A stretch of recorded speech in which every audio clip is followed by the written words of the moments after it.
This time, we want to take a little bit of time here and recognize our senior girls basketball players, our cheerleaders, our band members, and our boys basketball players. So to begin this evening, our first senior basketball player will be Maddie Bowsman. She is the daughter of Beth and Philip Bowsman. Her activities are volleyball, basketball, football manager, Impact Club, HOSA, Spirit Club, and attends Westview Christian Youth Group. Maddie plans to attend college and major in elementary education.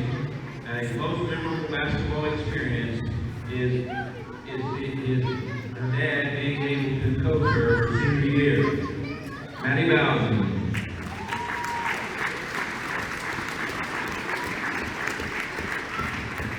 Our next senior basketball player is Hattie Griffiths. She is the daughter of Arnell Griffiths and Denny Griffiths. Her activities are basketball, volleyball, track, Impact Club, Spirit Club, FFA, Student Council, National Honor Society, and 10-year 4-H member, and is president of the senior class. Addie plans to attend college and get a degree in business.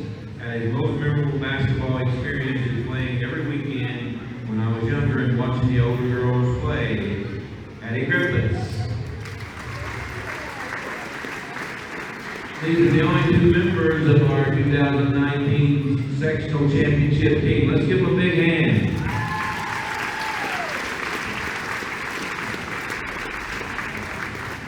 Our first cheerleader this evening is Emma Miller. She is the daughter of Tim and Stacy Miller.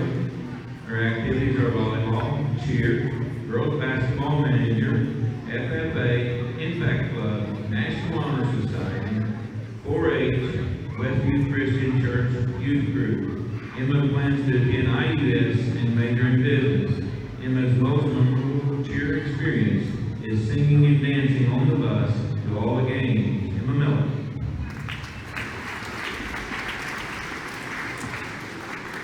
Our next cheerleader is Kaylee Cheatham. Kaylee is the daughter of Robert and Christy Hasty. Her activities are cheer, student council, National Honor Society, and HOSA. Kaylee plans to attend USI to major in psychology. Kaylee's most memorable cheer experiences falling while doing a kick and becoming snapshot famous. Kaylee Cheatham.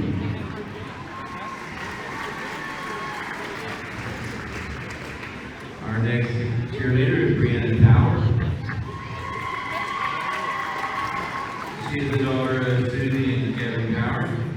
Brianna's activities are cheer, HOSA, and National Honor Society. She plans to go to college to be a med tech.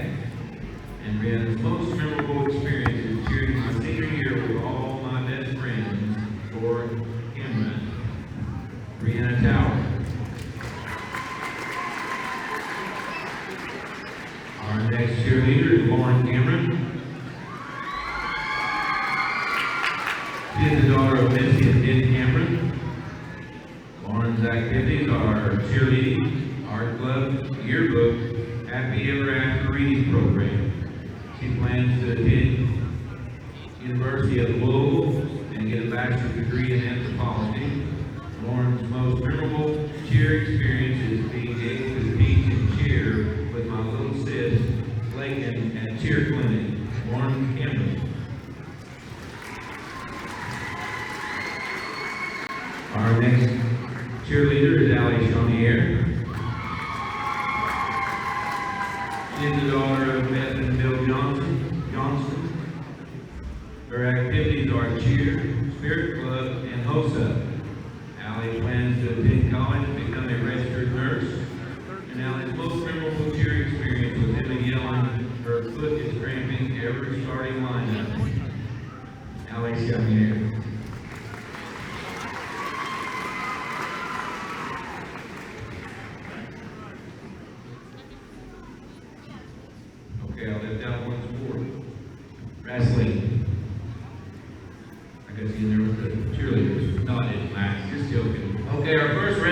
this evening is Max Struthers. Max is the son of Marion and Paul Knapp and Kevin Struthers. His activities are president of BBB chapter, president of drama club, wrestling, cross country.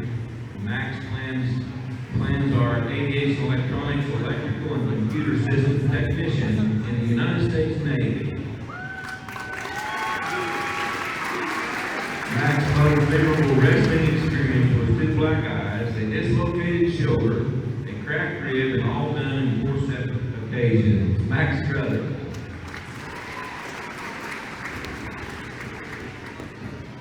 Next wrestler is Nick Baker. Okay, well, Nick Baker is one of our wrestlers. Let's give him a hand. He can go lead in here. Next we have Dakota Smith, son of Chris Smith and Emily Lloyd. Dakota's activities are football and wrestling. Dakota plans to go to work and stay on the grind. Dakota's most memorable wrestling experience was slamming Tank in practice and getting payback for all the crossbar he did. Dakota Smith.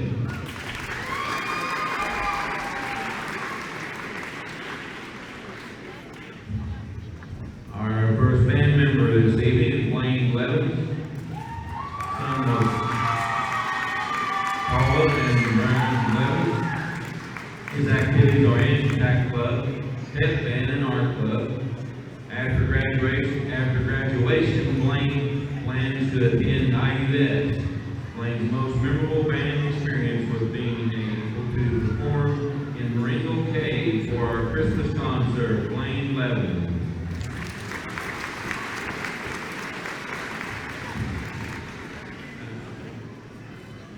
Landon Levins will be our next band member. He is the son of Paul and Brian Levins. His activities are band, art club, and impact club. After graduation, Landon plans to attend IUS and hang out with his best pals. Landon's most memorable band experience was when Taylor found a pair of pants on the pavement outside during marching season, and she kept begging Miss Gordon to put them on. Landon Levins. That was pretty awesome. Our next singer is Amy Alcorn Maddox. She is the daughter of Louis and Joe Alcorn Maddox. Her activities are band and art club. After graduation, Amy plans to attend IUS, and the most memorable band experience was during marching band season on the way back from competition in Indianapolis. CJ and Shelby had hot chocolate, and they didn't want them, so they put them inside a pair of marching shoes. Emmy Alcorn Maddox.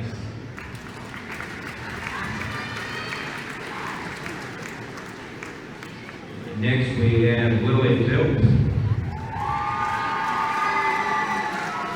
daughter of Carla Phelps and Robert Phelps. Her activities are high school pep band and concert band. Lily plans to serve in the nation's Navy and then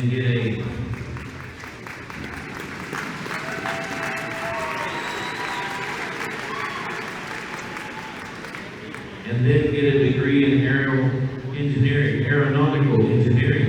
Lily's most memorable band experience was sitting at the percussion table in the back of the band room and observing CJ in her normal habitat. Lily Phelps. Our next band member is Kayla Hunter, the daughter of Holly Chastain and John Hunter. Her activities are band, art club, and impact club. Kayla plans to attend IUS, and Kayla's most memorable band experience was when the fire alarm went off and I ripped the foot off of Annie's foot. Kayla Hunter.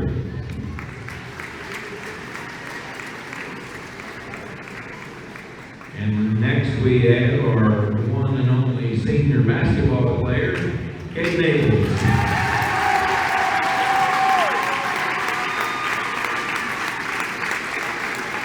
Cade is the son of Keith and Amanda Abels. His activities are BBA, baseball, basketball, and football. Cade plans to join the electrical union. Cade's most memorable basketball experience was going to war with my brothers and having good times with them. Cade Naples.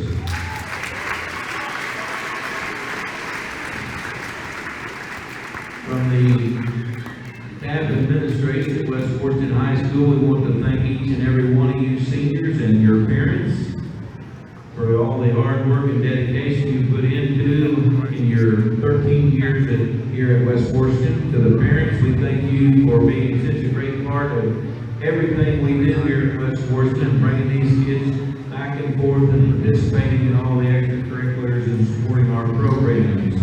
So ladies and gentlemen, our seniors, let's give them a big hand and good luck in everything you do.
Ejected on a really bogus, flagrant foul call in the waning moments, which proved to be more of a loss than that on the final scoreboard tally.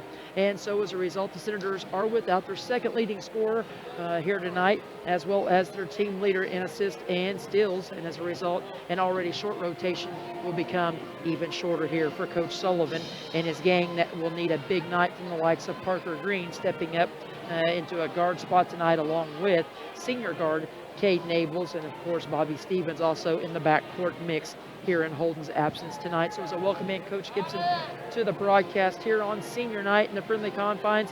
This certainly is an opportunity for someone to try to step up and not only try to fill the shoes of Holden as he is out tonight after being ejected late on that bogus flagrant foul call. Coach, I'm anxious to see not only who steps up into this role, but how the Senator team adjusts. Again, already playing with a short rotation, it becomes even shorter. We may see, maybe not, see the 6'4" freshman Noah Mars get a few more minutes than what we're used to seeing, other than cleanup time in some of these ball games.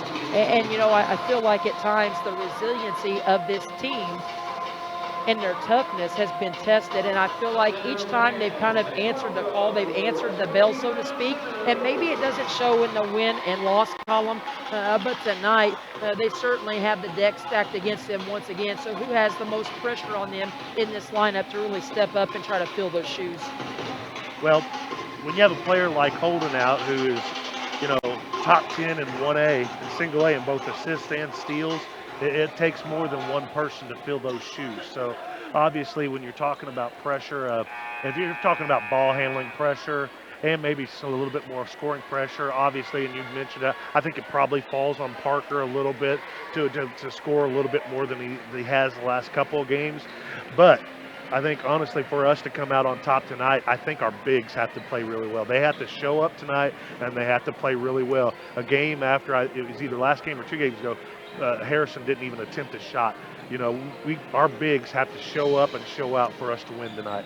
Absolutely, and well said. On the flip side of the coin, it's been another difficult season in Frogtown for the Orleans Bulldogs and head coach Tom Bradley. However, despite only 6 wins on the year, this is a team that's much like the Senators. While the win-loss column doesn't necessarily reflect their true talent and skill level, this is a group playing a lot of sophomores, a lot of juniors, and just 1 senior in the lineup. And those wins and losses don't necessarily equate to the talent level that Coach Bradley has with his ball club. But one thing's for sure, is it's always been the case, a Tom Bradley ball club is not typically going to beat itself with sloppiness or silly mistakes.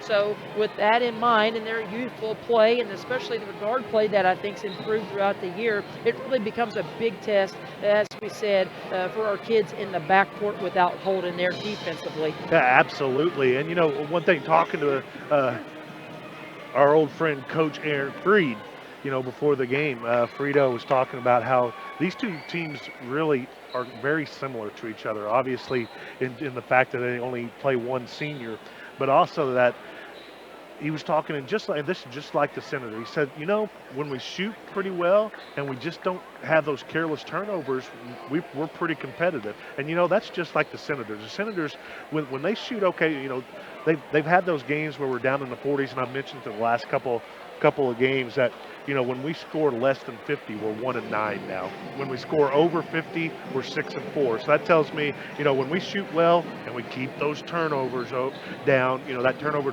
number down, we can play with anybody. We sure can. As always, we want to take a moment during our Senator Tip-Off pregame show to thank you, the fans, for tuning in to tonight's broadcast here on Salem's 1220 WSLM. And also, we want to give a big shout-out and thank you to the sponsors that make this and every broadcast of Senator basketball possible. The sponsors include your pregame sponsor tonight, Eddie Gilstrap Motors. Also, Ace Hardware Salem. They'll bring you the post-game report. And in between all of that, bringing you the Senator halftime report, run down the first half statistics and scoring, will be McDonald's on South Main Street in Salem, home to Coach's Corner. And we don't want to forget Salem Crossing and Meadowview Healthcare, great sponsors as well all season long here on the 1220 dial. We'll step aside. We'll take our first time out of the night to hear a word from the Indiana High School Athletic Association. When we come back, we'll be joined by Senator head coach Clayton Sullivan to get his thoughts on the night's matchup with the Dogs in the final conference game for both teams this season. You're listening to the Senators and Bulldogs here tonight on Salem's 1220.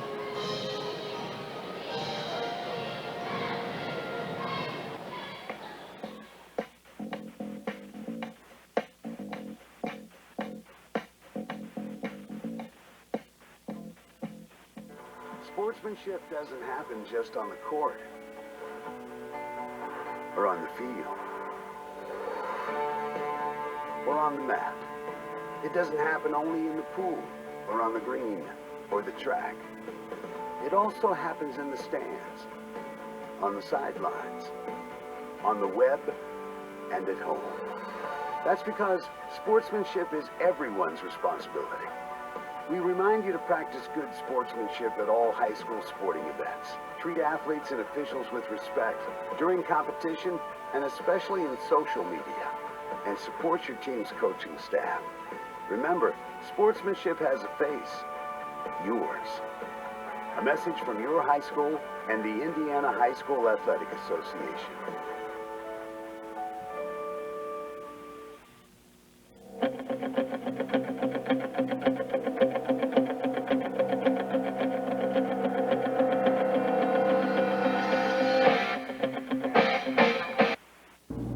Welcome back as we continue on with more of this edition of our Senator Tip-Off pregame show and our countdown to the tip, brought to you by Eddie Gilstrap Motors, just south of the square in Salem. Senators here on senior night in the friendly confines, set to take on a conference rival, the Orleans Bulldogs, as they come to town for the Senators' final showdown in the PLAC this season. As we roll down the home stretch of the regular season, we're joined now by Senator head coach, Mr. Clayton Sullivan. Coach, Rough night, Friday night over at Crothersville for your ball club, a 57-41 loss.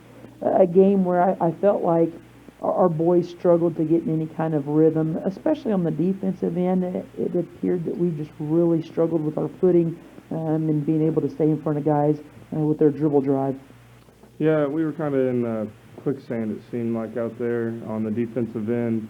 We gave up a ton of just direct line drives to the bucket, and it's hard to get help when it's, they have that free of a lane. It makes the help really hard to get there. So we were step slow on the help, and they got a lot of easy buckets that way. That's not normally our forte. Some of the guys that were getting beat off the dribble are some of our better defenders, so it was kind of surprising to see. I thought the second half we did a much better job defending. Yeah, and even going into that fourth quarter of play, your team's still well within reach at 40-30. So mindset, I know a lot happened, so probably not easy to go back in the Rolodex and pick out exactly what was said, but the mindset had to be pretty positive knowing you were on the road. Tough environment, tough place to play, a team that was playing very well in Crothersville to only be down 10 going into the fourth. Yeah, we played even there in the third. I thought, we had a good third quarter defensively, but then we had some lapses on the offensive end, scoring only 8 points at quarter. We were hoping we could cut the lead down, cut it in half, and we just weren't able to do that in the third. And the crazy part of it was that, in that fourth quarter of play, they put up 17 points, but the majority of their work done at the free throw line, just 2 field goals for Crothersville. But again, the damage being done at the stripe. Yeah, that fourth quarter, you get down, you start playing that fouling game, and then we had, some of the antics there at the end that gave them some more free throws, and they converted on quite a few of those in the fourth quarter. And not to get too deep into the quicksand again, but just for some clarification for fans who were listening and maybe listening again tonight, that's still a little blurred or a little confused on exactly what happened there at the end of the ball game. Of course, Holden trying to give up a foul on a shooter. The guy misses the shot. He gets tipped in. They count the basket. They call what we thought was an intentional and ended up being more of a flagrant flavor of foul. And the guy ends up in the whole chaotic mess of that final minute 20 or so. We find out later, actually told you he was gone. That Holden had been kicked out of the game. So just bring a little bit of clarification to maybe what you've learned from that situation going forward and what the status of Holden is. Moving forward, we've tried our best to try and repeal the situation. Because we went back on tape and we watched it. I've watched it 4 or 5 times now because I was told there was malicious intent, and that was not the case at all. Our kid got up in the air and to stop his momentum, stuck his arms out. Their kid didn't even fall to the ground. So I truly do not believe there was any malicious intent there, but the heat of the game, I believe, got to the official, and that was just him kind of going over the top with things, but it really hurts us moving forward for tonight. It absolutely does, and as you said, no ill intent at all. As a matter of fact, you're never going to find Holden being that kind of aggressor on the ball floor. Aggressive, yes, that kind of aggressive, malicious behavior, never. And, it's just a bad situation, a bad spot to put our guys in. That same official was the one, to remind fans, called 3 defensive fouls on our first trip down the floor to start the game. So whether he had an agenda or not, that is what it is. And unfortunately, like you said, nothing that can be done about it now. It's just a matter of how we adapt and we move on. And the boys are going to certainly have to be able to do that here tonight against a New Orleans team that, though they've had a couple of tough opponents recently in the likes of Paoli and Edgewood, I feel like they, throughout the course of the season and kind of keeping up with their scores, have played much better and improved as the seasons went on. Yeah, Orleans is a team where their record can be very deceiving. They play a very tough schedule for a 1A school. We've kind of talked about a lot of the 1A schools in the area and their schedules, and we thought, we play a pretty tough schedule for a 1A school, and we thought Orleans plays a really tough schedule for a 1A school. So, they're sitting at 6-14, but, they've played a lot of really good teams really close, and they've pushed a lot of good teams to the limit. Typically speaking, and we kind of said this with Borden, Doc usually has the same kind of, DNA within his team chemistry and the kind of guys that he has from year to year. And it's kind of the same thing, same kind of machine, if you will, at Orleans. They keep producing the same types of guys, same types of players with a lot of the same physical characteristics or attributes as far as their basketball skills are concerned. So talk to us a little bit about Tom Bradley's personnel and his dogs this year. In terms of, maturity, they remind us a lot of ourselves. They really only play one senior with the Brock kid, and then after that it's mainly juniors and a lot of sophomores playing. So they're a young team. They're growing just like we are, and end of the season next year they're going to be a really tough team. In terms of their lineup, they got the Brock kid at center. He's 6'5", left-handed. He's a really good athlete, pretty physically strong, can shoot the three pretty well, and we got he really crashes the glass hard. We got the King boy, number 15, 6'2" junior. He can kind of play at all three levels. He's got a really nice old school mid-range game. If you give him something around the free throw line, most of the time I've seen through live scouting on film, it's probably going to go in. He can shoot the three, and he's pretty aggressive off the dribble. Devin Martin, number 3, guard, 5'10", sophomore. Not a real physically strong kid, but he's smart, takes care of the basketball, helps facilitate that offense, and he can shoot the three as well. You've got 21, John Love, 6'1", junior, left-handed. He is another one that can shoot the three, but he really looks to, put his head down and, take it to the rack. He's a strong kid. I really like his effort that he brings to the floor, diving on the floor, really tries to get on the glass. And then you've got number 5, Gavin Morgan, 5'10", sophomore. He's really probably what a lot of consider probably their best player. When they run a lot of their sets, it's usually to get him a shot. He can really shoot from outside. He's got a pretty decent mid-range game, and he'll put his head down and he'll attack as well. They got a couple kids they bring off the bench. They're not real deep. They're kind of like us. They play about 7. Every now and again they'll get to an 8th guy, though. Number 22, Keegan Schaller, 6'3", junior. He's more of their true post player. When he comes in, he'll really set down on the block and try and do some work. He's got some good post moves. We got to make sure he gets no easy catches, and he's another one we got to box out. And then they'll round out with number 10, Griffin Deckard, 6'1", sophomore guard, lefty. When the Morgan kid's out, that's who they run those sets. They normally run for Morgan. They'll run for Mr. Deckard.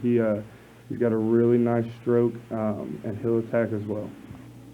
Sounds like looking at their personnel, you talk about a guy like Morgan, the sophomore point, and with Holden out tonight, having to set that game following the debacle at Crothersville on Friday. Obviously a big night for guys like either Caden, Bobby, especially Parker as well, depending on the particular matchups, because it sounds like a guy like Morgan has stepped into the role that a guy like Chase or Kel Hall stepped into at that age. Yeah, he definitely has. He's stepped up a lot in a lot of games. When I watch that film, it seems probably 75-80% of the time they run a set, and they run a lot of sets. That's kind of Orleans. They've always been real set-oriented, and 75-80% of the time I feel like it's to get him a shot or get him in isolation to where he can make some moves. What's your biggest key defensively tonight? Defensively, with number 2 out tonight for us, it's just everybody's got to step up. Everybody's got to lock in for that 32 minutes. Try and contain the dribble drive. When they run those sets, you got to get skinny, get through screens, help guys out on screens, and try and contest all those threes that they shoot. And a chance to pound the post tonight as well. Yeah, most definitely. Offensively, that's kind of going to be our go-to. We feel like they're really going to probably try and take away Parker tonight. So our bigs are big tonight. We're going to try and get it inside as much as we can. Play some inside-out basketball tonight. Hopefully they can get some buckets early, and they've got to adjust and collapse down, and then they can get the kickouts for the guards.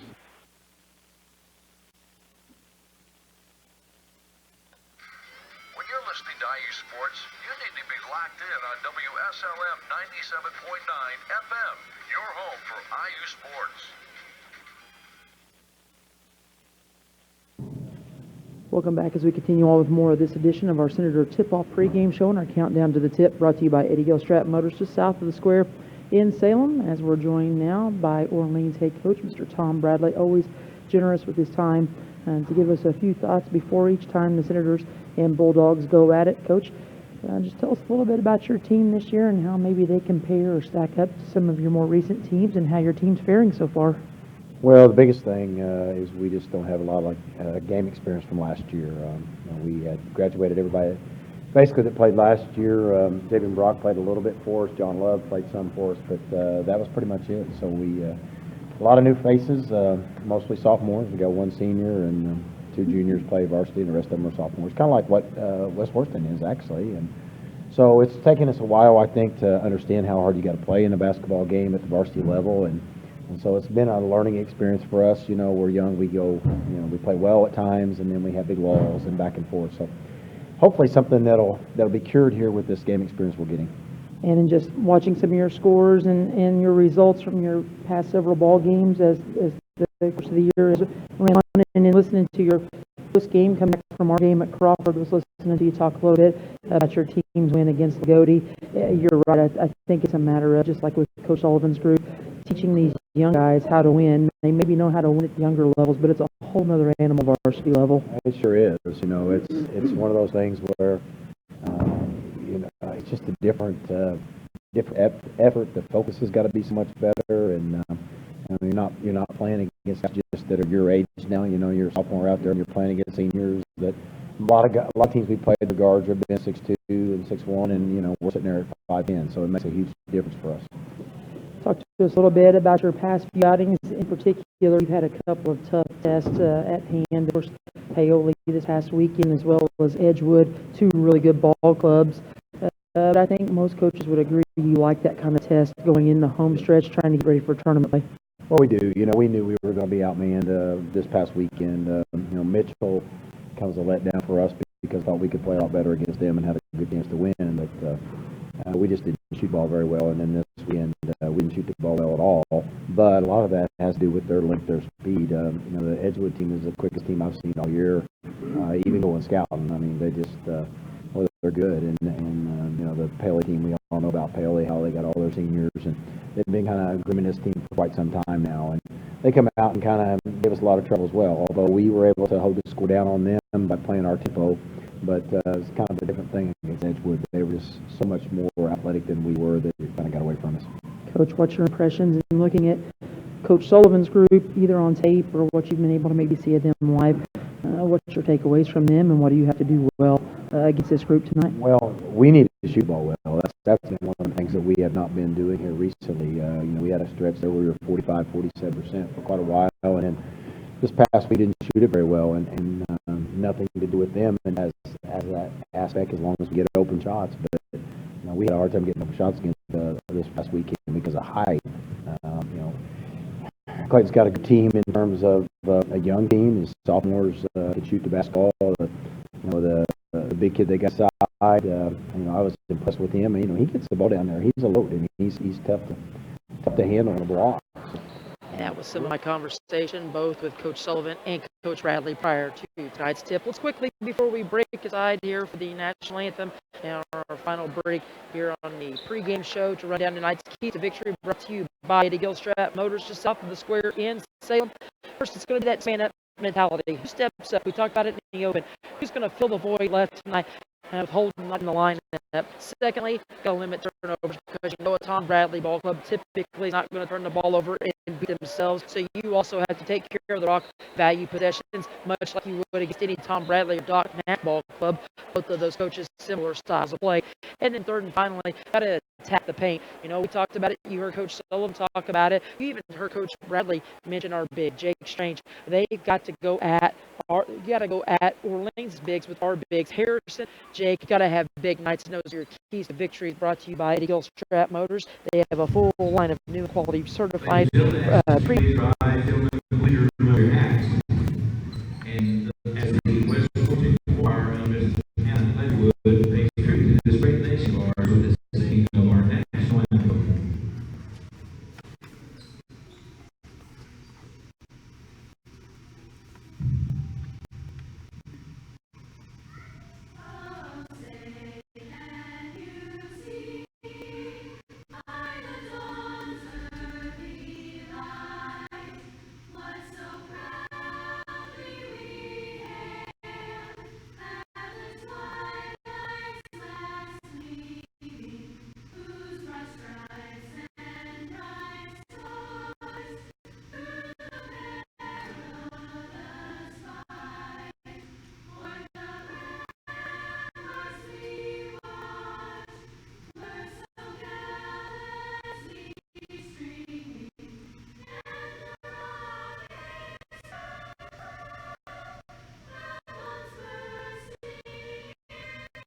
Gymnasium, the final PLAC showdown for both the Bulldogs and your West Washington Senators here tonight. Time to meet tonight's starting lineups brought to you by Eddie Gilstrap Motors, just south of the square in Salem, 207 South Main Street. Be sure to stop in, see a sales associate, or call 812-883-3401. Tonight, first for the visiting Bulldogs of Orleans High School, Tom Bradley, 315 and 166 in his 20th year at the helm of the Bulldogs program.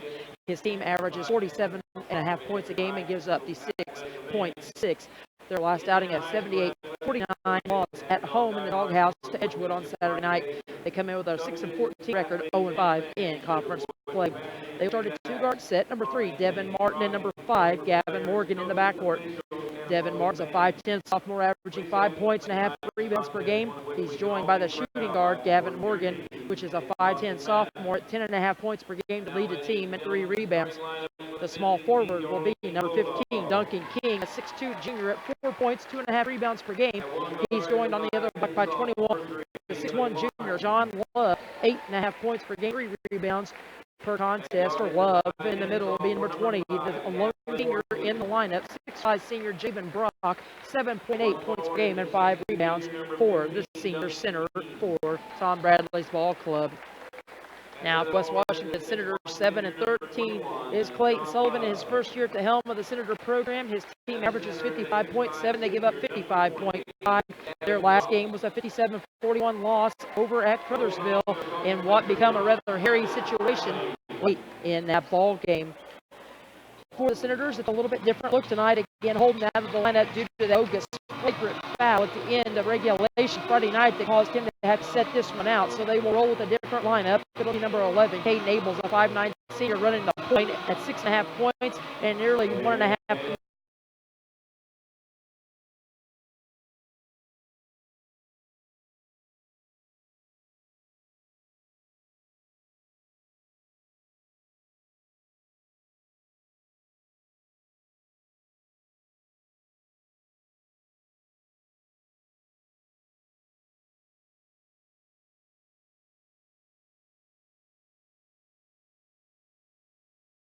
one block here with 2 assists, and Jake Big Dog Strange, number 32, a 6'5 sophomore, will play on the other block. 9.6 points per game is his average, 4 rebounds, and he also averages 1 squat per contest for Clay Sullivan and the home-standing Senators. The final regular season home game on the Ron Smith court for the boys as they don uniform. Special night here, senior night, cheer clinic. By the way, the JV fell tonight in the opener, 49-33, dropping their record to 8-12 overall on the season. Coach Eden Trueblood and company. The road team, the Bulldogs, in those road black uniforms trimmed in red and white with white letters and numerals trimmed in red. The Bulldog in between the shoulder blades on the back of the jerseys. Meanwhile, the Senators in their home white duds, but a little bit different look as they're in the National Guard uniforms tonight, trimmed in black and camo, and they have black letters and numerals that say National Guard across the front of them, and those black numerals trimmed with that camo style. As tonight's Indiana High School Athletic Association officials are out on the floor and ready to roll. It's Mr. Scott Yarbrough. He'll be the lead official along with Mike Carter and Paul Arvin. Yarbrough to the center circle. And Strange will tip it up with Javen Brock, and it's the Bulldogs that control the open tip. Just underway here on the Ron Smith court inside the friendly confines on a cold wind night. In the Bird, Mr. Jones alongside of Mark Gibson for the call. The Senators and Dogs, their final conference games respectively on the schedule as we head down the final stretch of the regular season. Senators start out in a 1-3 or 1-2-2, 3-2. Little 3-2 flavoring. Jake out top, Bobby and Caden on the wings. Parker takes the place of Holden on one of the blocks. They force an early miss. Abels races out of there with it. On the right side, stops, pops, 10-footer, in and out, no good. Rebound comes off to Javen Brock and the Dogs. Dogs out and running. Slowing it up, Duncan King. He kicks it back now to Morgan. Team's leading scorer at 10.5 points per game. Morgan with it, left side, sends it across. Now right side of the floor to Devin Martin. Now down in the corner it goes. Back out now to Martin as he'll reset traffic against the 3-2 zone. Senators open up as always here on the Ron Smith court on your 1220 AM dial, moving from left to right. as Tom Bradley barks out orders to his dogs, and they go back into their half-court set. Turnaround jumper off the window. Tim Duncan style will go for John Love, and the Dogs out to the 2-0 advantage early. Yeah, they did it. Coach Bradley, obviously, he saw something that he liked, and he went to a specific play against that 3-2.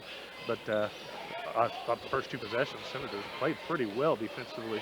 Minute and a half gone by. Jake with the kick out. They swing it around on the perimeter. Stevens will take a rare three. That one in and out, no good. Jake fighting for the rebound, and he'll be hacked across the arm by number 3, Devin Martin for the Dogs. Our first foul of the night for either ball club. Just some pregame notes. Coach Gibson, over the last 30 years or so, Orleans lead this series 32 wins to just 20 wins for the Senators, although the Senators have won the last 4 out of the 5. In fact, the Bulldogs, the 40-35 win in the Doghouse last year, broke that little 4-game winning streak for the Senators. Meanwhile, Tom Bradley sets it 24-7 all time against the Senators. Another miss at the offensive end for the Senators. The lid's still on for them as the Dogs own a 2-0 lead here on the road. In conference play, back to the 3-2 zone. Jake sags the top of it. Brock sends it over far side. And now it comes back around on the horn left side to Martin. He'll use up the dribble, get into the high post. He'll kick it cross court. 3 ball on the way, in and out, no good for Love. But Brock there with his 6'5" frame to clean up the glass. Make it now a 4-0 run to start the game for the Dogs. Yeah, you don't want to 41 and counting. You don't want to fall too far behind. Obviously, they're feeling a little bit of pressure with Holden being out. So we got to stop the bleeding a little bit here on this possession, get a good shot. Just in the first few possessions, you can already tell a much different lineup, a much different feel and flavor to the Senator team, especially on the offensive end. Abels has it right side, dribbles out of trouble off the handoff from Green, sends it back across the way now to Harrison. He'll stop, center court, reverses track, back to the left side and off to Abels. They'll lob it down low to Strange, over 2 defenders, counted in, one off the window for the big dog. And the Senators on the board at the 5:11 mark. It's a little 4-0 spurt to start the game.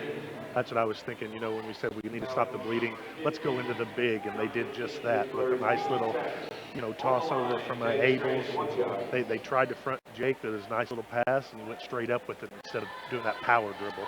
Abels picks up the dime. We'll see if Jake can finish. He's 52 of 86 on the year, 61%. Free throw is up and long. Rebound will be pulled down by one of the guards. That's Gavin Morgan, and he'll leave it off now for Martin in front of us as he steps across the timeline. Left side, the ball comes to Brock. Back out now to Martin. And underneath, a lob pass to Brock. He missed the first attempt, got it back. So 4 early here for Brock, and it's a 6-2 advantage for the Dogs. Yeah, got to have, it was just a backdoor, one of those lobs. Got a back screen and the lob. Somebody's got to communicate. Jake hanging out on the far side on the baseline, not doing much. He'll kick it across court. Parker's 3 and out, no good. Rebound fought for. And foul. Let's see, they're going to get that one, I think, on Harrison, and so that'll be Senators' first of the night.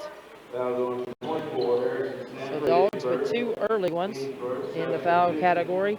And Harrison picks up his first. He'll have a quick seat. Chase Farmer, a 6'1" junior, will step in for him. So Farmer out there with Green, Abel, Stevens, and Strange. As the Senators will settle back into the 3-2. 2-1 in the foul, 6-2 on the scoreboard. Dogs lead it here, nearly halfway through this first quarter of play. Big crowd on hand here tonight for a Tuesday night matchup. Getting nearly 100 girls in the cheer camp, so it helps out with the crowd a little bit on a cold Tuesday night. Deep 3 across the way, will go. Bottom of the barrel for Gavin Morgan. He rattles home the 3, make it now 9-2. Largest lead of the night for the Dogs at 7. Green scoops a double team. Nice move out front. Kicks it out. Abels, 3. Bang! Got it to go right side. Abels with the triple. Makes it now a 9-5 ball game. Working a little Dolly Parton here. 3:46 and counting. Do you like that, Coach? A little 9-5 fresh off the Grammys, huh? What in the world? Nice block by Chase. Good swat underneath by Farmer. Instant defense for him off the swat against King. Underneath now. Abels, he'll circle back out of trouble. 3.5 to go in this first quarter. Abels into the paint, off to Parker, drives in, tough shot off the window will go. Parker's got his first 2 of the night. We get 9-7. It's a little 5-0 spurt for the Senators to answer back, Coach. Yeah, response. absolutely. It was getting danger time, and I know that's way too early to say danger time, but when you're missing one of your best players, it can get to you mentally. So nice job by the Senators. Started with some nice defense. Martin with it, kicks it across now to Gavin Morgan. He'll try to fire down low to Brock. He lost the handle. Luckily for him, King was right behind him. Kind of like whenever you have a guy as the cutoff, you know, if you're throwing it in, you got that cutoff guy in baseball, so in case you overthrow it, and luckily, like I said, for Brock, it was King there to pick it up, and he gets fouled in the process, and this foul will go against Farmer, his first team foul, number 2. First free throw is up and good. Now the Dogs, typically not a great free throw shooting team, about like West Washington, 64% or so on the year. Duncan King hits his first, a 65% free throw shooter himself. He has the first, give him the second as well. So that halts the little 5-0 spurt for West Washington. And it will be King after the free throws who checks out. We'll have our first Bulldog sub of the night. That'll be 10. Griffin Deckard, the 6'1 sophomore, checking in at nearly 7 points per game off the pine for Coach Bradley. Parker, he'll bring it up now in the backcourt against Morgan. Spin twice, take a screen from Chase, and we're going to get an illegal screen, which will go as our first turnover of the night. So it is Farmer that picks up the second straight personal, and that'll prompt a substitution. We'll go junior for junior again, as He it was will definitely be. moving there. I mean, he looked at the official like what, but even Coach Sullivan said he was moving. Maybe Parker needs to slow it down just a tad to let him get set, but it was definitely one of those So moving Harrison screens. back in, 3-2 now, foul count for the Senators there as they picked up their third. 2.5 to play in this opening quarter, 11-7. Brock with it, far corner, steps out on the perimeter. They'll feed inside to Deckard, and on the kick out three, ball on the way is good from the left corner for Devin Martin. He's got his first triple of the night, first points for him, and it's 14-7, matching the largest lead of the night for the Dogs at 7. Coming up on the 2-minute warning, first quarter, and they try to go down low to Jake, who did not have total position yet. Abel's a little bit too quick with the pass, not letting Jake get full front there on Brock and establish post position, turnover number 2. He was still trying to establish that position, and it was a bad angle to throw the pass too, so it had to be perfect, and it wasn't. Got to be patient as Martin controls now out front as he gets it from Morgan.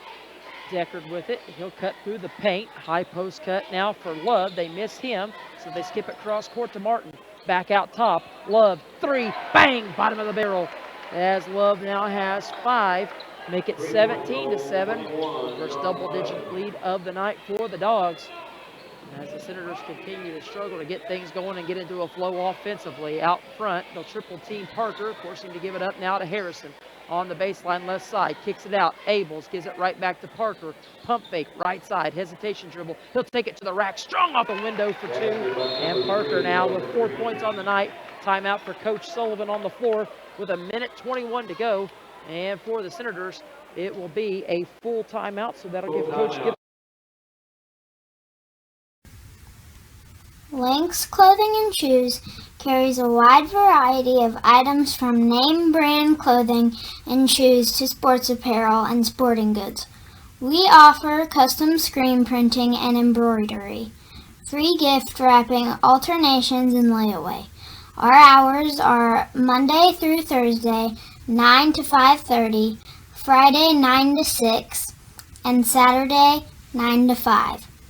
We are conveniently located on the north side of the Salem Square and are a family-owned and operated business. Stop by and see us today, 812-883-4154.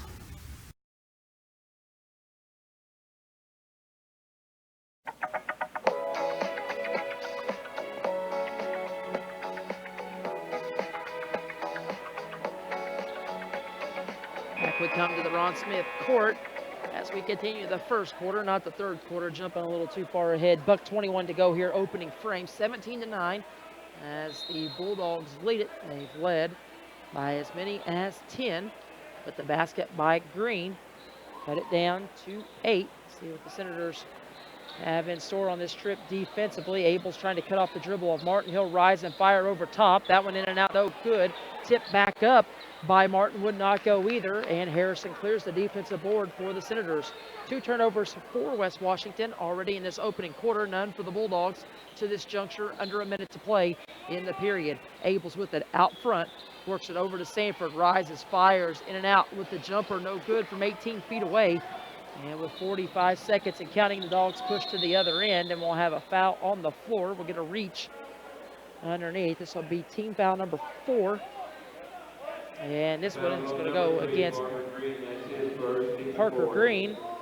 So Parker picks up his first of the night. Again, team foul 4, 1-4 low set. Brock on the ball side, blocked. Right side of the floor to inbound. They'll kick it out to Love. Free throw jumper, long. Rebound controlled by Harrison as he skies over Love for the board. You notice the last, the Bulldogs started 3 of 5 from behind the arc, so Coach Sullivan got out of that. There's the lob again, and Jake was fronted, and coming over from behind was the guard, Gavin Morgan, who actually skied up behind Jake. Jake fell to the floor. He was able to tip it away, so the turnover number 3 here for the Senators. You got to have good recognition and timing whenever you're going to throw that lob pass. Right now, we're 1 for 3 on that entry. Yeah, that's in. They knew it was coming, obviously. Travel underneath. Not sure about that call. Yeah, they whistle Love. He caught it, gave a pump fake on the catch, put it on the floor, and maybe drug the pivot yeah, foot. must have slid it.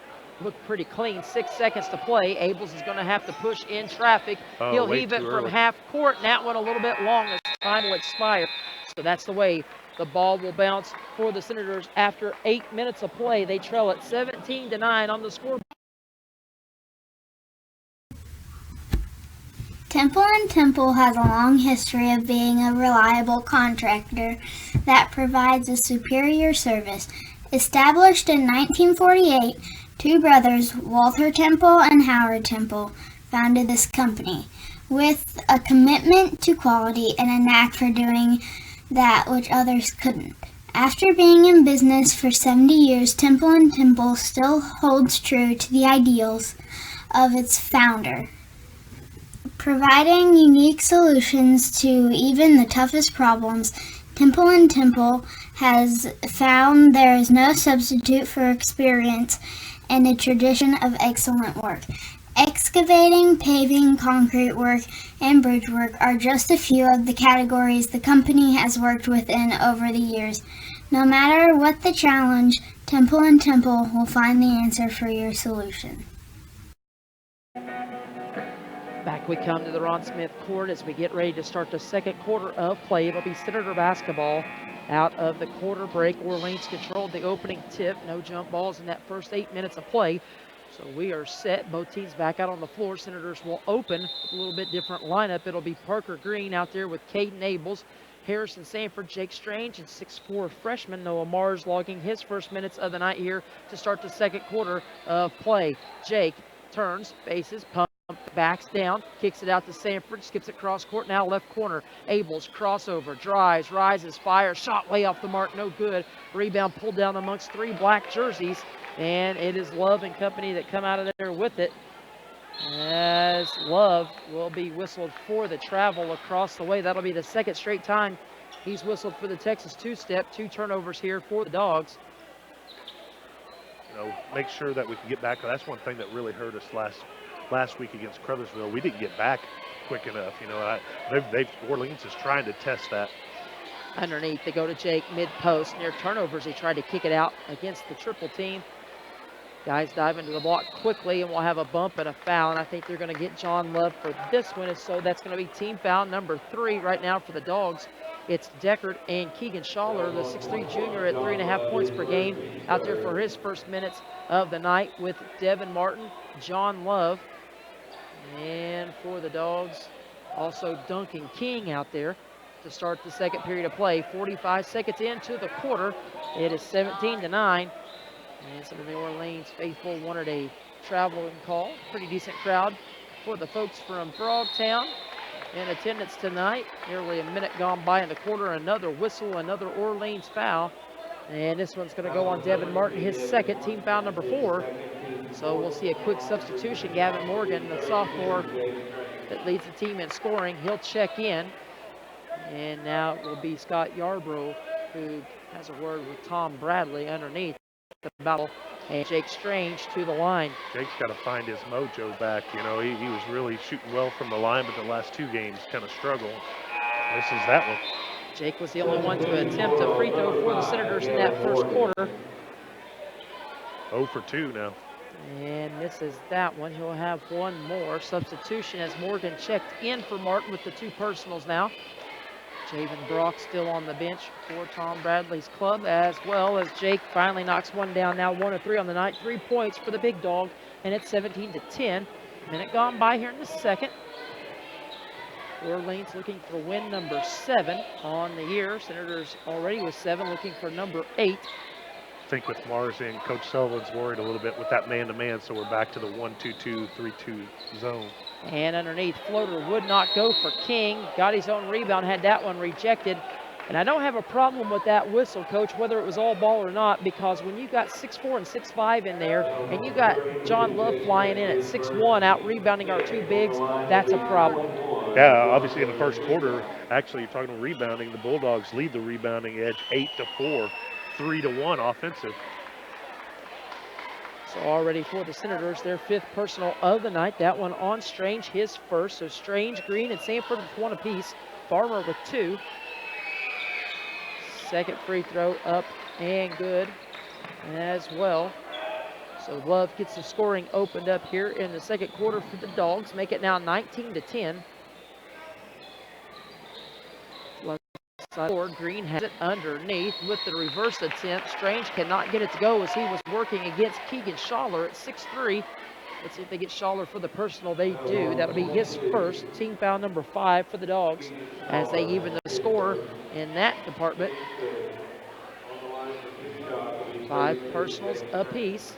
And Coach Bradley now stepped down near the baseline and have a word with his 6'3" junior sub, Schaller, after picking up the personal. And Jake back to the free throw line where the struggles continue tonight. Missed the first one. Now just 1 of 4 on the evening. 3 points for the big dog, who come in averaging just a shade under 10 points per game as their sophomore center. 6:28 to go. Second free throw up. A lot better stroke for the big man on that one. Make it now 19-11. A little token pressure by the Senators. Senators will back into that 3-2 and kind of flatten it out across the top, and the Dogs will throw it away as Morgan was trying to feed to the mid post, right into the hands of Harrison Sanford, and underneath, Noah Mars gets a basket on the leak out. Nice find by Abels. Abels already with a couple of dimes in his pocket. Make it now 19-13, 2 minutes gone by in the quarter, and a little life for the Senators here off the Dogs' 3rd turnover. In the corner now with it, Duncan King surveys the damage. He'll leave it off now for Morgan. He'll dribble out of trouble. Go right back now to Love, who's had his share of problems with turnovers here at the end of the first quarter and start of the second. And they'll look at Miller. Gets a hole against the zone and turns, and a nice little half hook will go for Schaller off the bench. His first points of the night, making now 21-13. Abels, he'll dribble all the way down Main Street and leave it off go for up Strange. with it. And Jake Coach Sullivan, looking for the foul. well, I agree with Coach Sullivan. He immediately yelled at him and said, Jake, catch and shoot. There's no need to dribble or pump fake. When you're 6'5" and you're that big, you got that big of a frame, shoot the ball. Right. No, you could actually see Jake look to the defender and try and bring him in before he shot it. Just shoot it. He had a wide open layup. With that frame, you're going to have to foul him at point-blank range for him to miss, most likely. Just shoot the rock. 3 minutes gone by, 21-13 underneath. They go right back to the guy who did what Jake should have done on the last one. Schaller turns around, shoots it over the defender. Makes it now 23-13, back to a 10-point edge for the Dogs. Second double-digit lead as the ball gets swatted away on the attempt by Mars. He had it blocked by King. King Again, has he it now on the wing. Just go up. They go right to Brock, who's back into the ball game. He misses the short turnaround jumper. Jake clears the board and leads it off for Abels. Brings it across left side of the floor. Now back center court. Surveys the damage. Gives it off now on the wing, right side to Sanford. Back out top to Green. Green uses up the dribble, goes back left side now to Abels. High post feed to Mars. Trying to go down low to Jake. He'll kick out instead to Abels. Unable to get free. Kicks it across Parker. Couldn't get the shot to go. Mars offensive rebound, and he'll be fouled on the way back up. Nearly halfway home in the second quarter, and it'll be the 6'4" freshman Mars to the free throw line off the foul by Javen Brock. Team foul number 6 for the Dogs. Next one will put the Senators in the bonus the rest of the way home in this first half. Bobby Stevens waiting at the scorer's bench to check in after this first free throw by the freshman. Mars long on that one. And it'll be Bobby Stevens to check in, and he's going to get the shooter. Still at the scorer's bench, so he'll get Mars. If Mars can make, or we have a dead ball. 4:12 to play, first half, 23-13. And that one will not go as it rattles off the right side of the rim. Rebound pulled down by the Dogs. Bugaboo for the Senators. They're just struggling from the line. Deckard brings it right side. As Coach Bradley starts to direct traffic from the sideline. They get it back to Morgan. Now to Deckard, left side. They'll go backdoor lob play. That's an old Josh Smith back in the day where they would lob it up to him off that baseline set with the back screen and try to get a dunk, which they did against us one year in the doghouse. They opened with that set, and Smith threw it down on our heads. 3:48 to go, second quarter of play. Ball was tipped away off the lob. Harrison did a nice job knocking it away, but Jake's flat-footed and we don't get the 50-50 ball.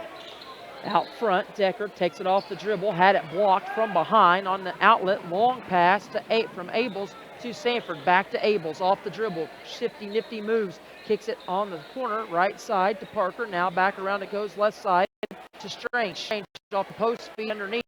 Had it partially blocked, and it's Deckard comes out there with it again. He'll push in transition, and we'll have a little nickel dimer in transition. Paul Arvin with the whistle. This will be team foul number 6. And this will go against Bobby Stevens, his first of the night. 3:25 to go. Duncan King will check out of the ball game. John Love will check back in. Again, a 1-4 low set here as Schaller will go to the free throw line and clear out as well as Rock. And he'll let the weak side corner come in. That's Love who had it swatted away on his shot attempt. On his little dive to basket, good block for Jake, but the Bulldogs track it down. They go to Brock, high post, back to Deckard, pump fake, drives in against Strange, misses everything but the edge of the backcourt on the far side as the Senators clear out. Abels now pushes in transition, one-handed footer will not go. Rebound pulled down for Schaller as Coach Gibson's gel starts to heat up. Under 3 minutes to go, and Coach Bradley sensing that Coach Gibson maybe needs a break. It's PO for his gel pins. He'll burn a timeout. I've been saying it for 2 games. I want us to get going. I want the tempo to increase. Maybe not with this lineup, though, Coach. Well, maybe yeah, without we're 2 in there, missing that's that. not a good idea. Be a 30-second timeout on the floor for Tom Bradley and the Dogs with 2:57 to go. And while we have a moment, let's step aside once again for station identification. You're listening to the Senators and Dogs tonight on 1220 WSLM. When you're listening to IU Sports, you need to be locked in on WSLM 97.9 FM, your home for IU Sports. Back we come to the Ron Smith court. 2:57 to go in this first half of play here in a packed house tonight in Dr. T. Kermit Tire Gymnasium. 23-13. Dogs lead it by 10. Their second 10-point lead of the night. They also led it at 17-7. They've led the entire way thus far. Opened the game on a nice little 4-0 spurt. Got up 9-2 before the Senators kind of answered back with a little 5-0 run of their own. But it's been an up and down performance here for the Senators in this first half. A few good possessions, a few bad ones. You just can't do that against a Tom Bradley ball club. Deckard on the kick out. He'll slow things up now, bring it back this side to Morgan. They look in the post to Love. He's double teamed, spins against Stevens and knocks down the short jumper. John Love with his 9th point of the night now. They got Bobby down on the post, and they were really working him, and it's just a nice little jump shot over him. I mean, Bobby had good defensive position. Tom Bradley, a master out of the timeout, drawing up a set as the Senators turn it over for the 5th time. And another substitution as we'll see Josh Ray, a 5'8 sophomore, check in for his first minutes of the night for the Dogs, and that will spell Griffin Deckard, the 6'1 sophomore. A lot of sophomores and juniors on this Bulldogs ball club, just like you would see if you looked at the roster for West Washington. So I'm sure some dandy battles to come in the next couple of years. Morgan with it. Offered a screen by Brock. He doesn't take it. Goes baseline instead. Misses the jumper. Cleared out of there by Abels.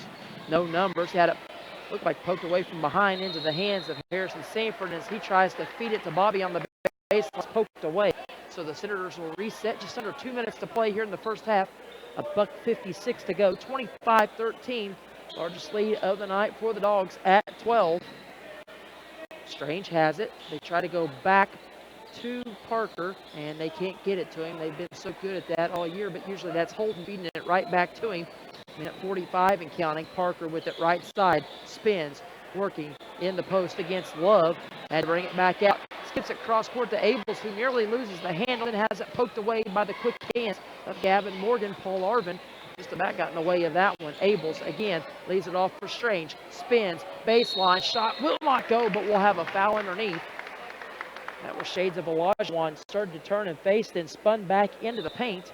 Yeah, Jake finally shows some diversity with his post moves, which he hasn't really done all year. Yeah, I think you noticed he was a little too deep to go baseline, but it's a nice quick turn back the other way to face up, and he went straight up. You know, it's just sometimes it just hasn't clicked all the way for him yet, but he's getting there. Team foul number 7 on the Dogs, as this is the first of the night on Gavin Morgan, offering some help. Minute 25 to go. Substitution here as Keegan Schaller will check out. Strange hits the first. He'll get one more. 25-14. Make it 25-15. Strange now with 3 straight makes after he struggled out of the gate from the stripe. 25-15. Dogs with it now on the right side. Need a couple as stops Morgan here. backs out of trouble. Go on the block. Brock, turnaround, fadeaway jumper will go. Nice move. Little LaMarcus Aldridge flavor for Brock off of the block. Gets a nice little turnaround fadeaway jumper to go from the post. Brock now has 6. Make it 27-15. Back to a 12-point advantage for the Dogs, matching their largest of the night. Sanford with it left side. Gets in, little crow hop. Gathers it in, cannot hit the short jumper, and the Dogs are off and running once more. Love slows it up, gives it to Morgan, and now Coach Bradley, he's directing traffic. He wants his Dogs to hold for one here, or to do their best here with under a minute to play. As the ball's nearly lost, Brock will pick it up. Long jumper won't go, but on the back tap out, it'll be Sanford trying to save it in with 3 black jerseys waiting. And then Coach Bradley screams across and says, I said one shot, with 26.1 on the clock. And it will be Josh Ray, the sophomore, that goes into the backcourt to get it. Walks it across now. Senators have matched up man-to-man on this last possession of the half. Under 20 seconds to play. Out front with it, Ray. Works the bounce between the legs a few times. Brings it left side to Morgan. Thought about a 3. Gets a screen from Brock on the flare. Brock pump fake against Strange, who bit on it. But luckily for Strange, it's a traveling call, as it was Brock who failed to put the ball on the deck before he took off. 7 seconds to play. Be a little 2-2-1 token pressure for the Dogs. Boy, 7 seconds. It'd be nice to get something here. This is Gotta go. One of those quarters. Parker Only with 6 it. points Right scored. side, goes behind back. Splits 2 defenders. Has it nearly stripped away, and the Senators cannot get a shot off as time's going to expire. And they will go into the locker room trailing at 27-15 here at the halftime break. We'll step. If an individual student athlete or team wins a high school state championship, it's an amazing thing. It's also just the icing on the cake. That's because young people in Indiana who participate in education-based athletics are already winners. Studies show that win or lose, participation helps to impart skills they can use to enjoy greater success in other areas of their lives. School sports teach the benefits of teamwork, the value of self-motivation, and the importance of accountability. They also help to foster stronger work habits and higher levels of self-esteem. In other words, the true value of school sports can't be measured in terms of wins or losses. If an individual or team goes to state, it's an incredible accomplishment. But regardless of the outcome, today's student athletes are already destined to go far. At this time, I would like to thank our Senator family. President's Award is based upon achieving the highest level of customer sales, service satisfaction, and overall experience. And the credit not only goes to manager Steve Motzinger and his entire staff, but to you, the buying public. If you've already purchased a new or pre-owned Ford, car, truck, or SUV from Eddie Gilstrap Motors, you already know what we mean. Congratulations from everyone at WSLM Radio. Eddie Gilstrap Motors, your #1 choice. On the web at EddieGilstrapMotorsINC.com. We're here at McDonald's Gymnasium for game. It's time to introduce the starting lineup, and the crowd is on their feet and they're going wild. And here comes the new players. We've got the premium quarter pounders coming in tonight, alongside the chicken classic sandwiches. Playing for. And I'm so excited to report tonight that together, all of you did this, and we raised over $30,000 for the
Okay, this time, we'd like to introduce to you members of the 2019 West Washington Girls Basketball Sectional Championship Team.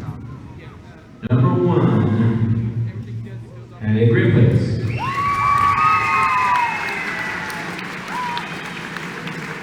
Number 2, Maddie Baldwin. Number 3, Ryan Russell. Number 5, Sarah Stice.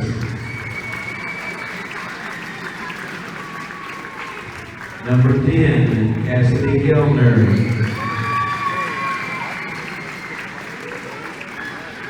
Number 12, Lexi Griffiths.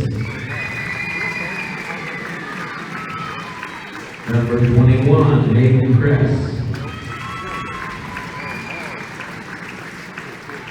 Number 22, Gracie Abel.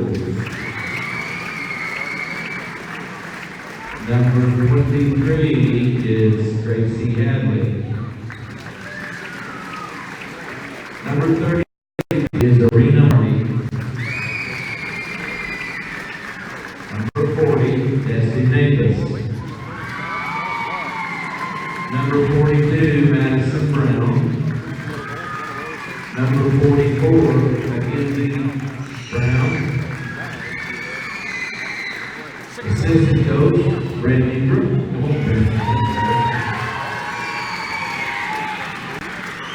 Another assistant coach is Coach Bowsman, but he'll stay here with me.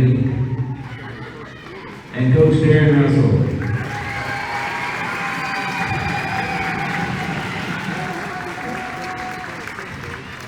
We're so very proud of our community and all the good things that we've done, proud of what we've done to help one of our own who's suffering cancer, and then follow that up with being very proud of our girls basketball team and their outstanding achievements this year.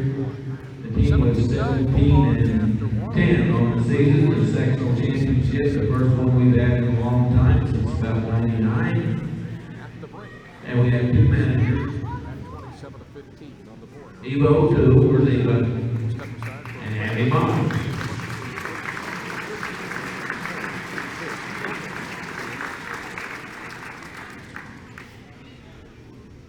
Emma Miller, where's Emma? Come on out here, Emma. 4 for 9 for Dub.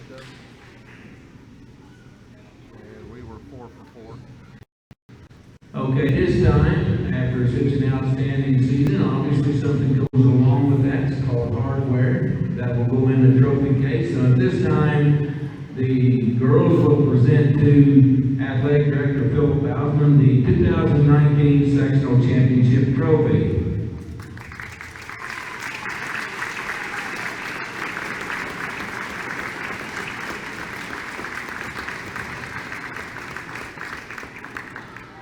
Anybody want to take a picture?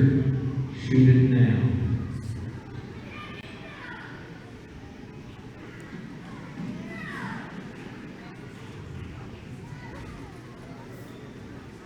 Find me a couple short ones in between there and there.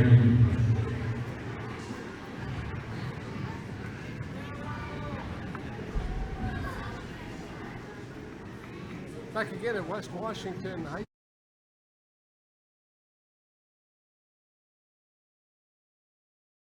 2019 season, as well as Chuck-a-Duck. I've got the Ducks all in a row, so to speak, no pun intended, ready to roll here. So I'm going to turn it over to you and let you give the team statistics here and get ready to see if I can win us $25, Coach Gibson. Yeah, you got to get ready because, you know, last time you thought it was beneficial to get those Ducks out there as quick as possible. All right, at half, our stats. Senators, just 5 turnovers, like you said, though. That's, they're taking care of the ball a little bit better than normal. But when, Orleans is, we have 5, but they only have 4, so they're doing just a little bit better job.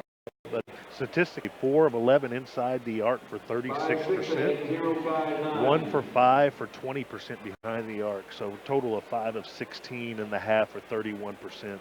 Senators really missing the shooting stroke of holding as well because they're struggling with 30. Oh my goodness, somebody look out there. That's not a Kentucky. Is that a Kentucky Duck that's in the middle? All right. Oh, somebody wasted their money. You got your work cut out for you tonight, girls, and have to get out the room.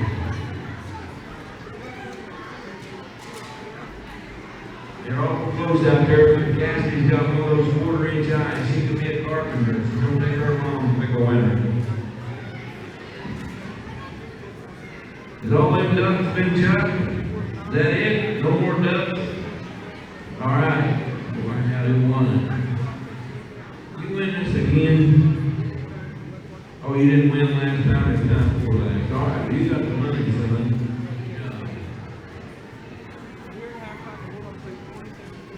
The half-court shot will be between the quarters.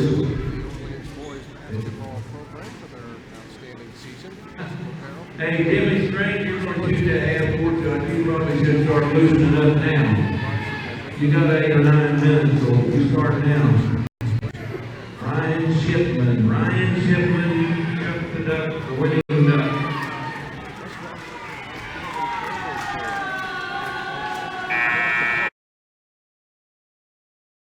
Whereas the Bulldogs shooting 40% from the field and 100% from the line. So that's the tail of the tape here with 3 minutes to go. They had stopped the clock, kind of reset it, and it was actually Jimmy Strange whose name was drawn out to shoot the first Harrison Hoop Shoot final half-court shot of the season here as he comes out onto the floor. He's actually going to shoot it, I believe, at the end of the 3rd quarter of play, and it will be for 1,000 smackers. So Jimmy Strange will shoot the half-court shot. We'll see what he's got in the tank, and if he's got enough mustard on the dog to get it there, we'll see. Sometimes that's deceiving when you get out there, Coach. You have a big crowd watching you, and that depth perception starts to play with you a little bit, and we just don't get enough oomph or enough mustard, as I alluded to, on the dog to get it there and to finish that shot off, and we've seen more people shoot air balls than bricks. Would they still give me the $1,000 if I pump faked and went in for a layup?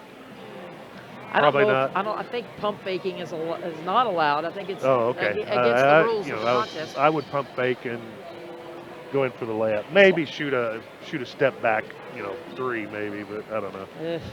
I don't know. I've seen some of our own kids, boys and girls, in the last couple of weeks shoot layups that didn't look too pretty. Yeah. So it would depend Well, on like what your I said, idea of a layup was. Senators shooting 31% from the field and 44 from the line. So I definitely don't want any part of out there either. But we're definitely going to have to shoot better. 5 turnovers and a half. That's not bad, but we're giving up a lot of second chance points too. Like I said, they have 25 field goal attempts to just our 16. So that tells me with a low turnover total, they're getting a lot of second chance opportunities.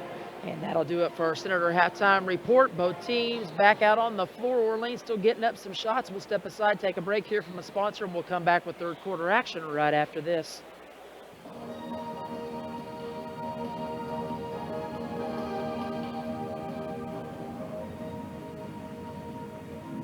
Odds are there's an ace right in your neighborhood with expert advice and the right tools to make your quick fixes even quicker.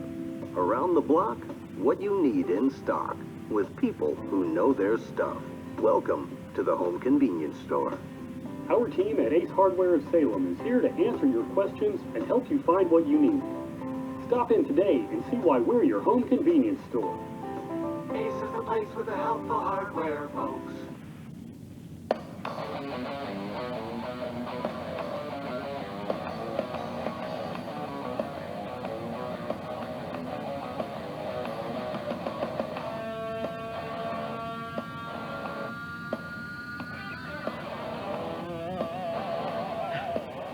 Come back to begin the third quarter of play. Bulldogs just breaking the huddle as Claude Combs puts a little pop into everybody's step as he drops a mic literally at the scorer's bench. As we'll get ready to start the third quarter of play. 27-15, Dogs lead it by 12.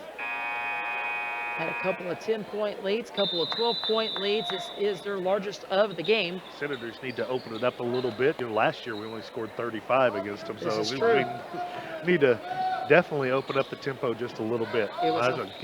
Give all you got and see what happens at the end. A 40-35 loss for the Senators in the doghouse last year back on February 13th. As the Senators open things up defensively here with a little man-to-man shot missed by Gavin Morgan, but the Dogs come up with the offensive board. They'll go back to Love. He'll drive right side, take it strong off the window for 2. And Love, despite some turnover troubles, has 11 now on the night to pace all scorers for the Dogs. Flat-footed. Seems like, I don't know, that's really become an issue for us defensively, cutting off the dribble drive. Wouldn't want to play a Coach Cal team at this time of year the way we're trying to cut off the dribble because we're not doing a very good job of it at all. Yeah, like I said, that's not a good way to start. We forced the running three-pointer, which is nice, but then, like I said, flat-footed. They get the offensive board, and then it's just gave up the layup. Senators going to their half-court set. They missed an opportunity to lob it to Harrison. They got it to him that time. Nice assist from Strange as they go high-low there with the post feed down low, and Harrison finally has his first basket of the night. We've got to quit these halves where Harrison goes scoreless. Right. That's like I said, I mentioned it a little bit before the break. 6 points in that second quarter. It's just nice dribble drive, take a little rainbow floater will go for Duncan King, who had a quiet first half. Just 2 points for him from the stripe in that first 16 minutes, but has his first field goal of the night. 4 points for him, and it's 31-17. Largest lead of the night, and off a turnover for the Senators. There's 6 to the other end, an uncontested layup for Duncan King again. So back-to-back baskets for King. And the Bulldogs started to open this thing up. Now a 16-point advantage. We had 2 guys in the same spot, and I think it's caused by Bobby's not even looking at the basket. He's getting the ball, looking to pass right away.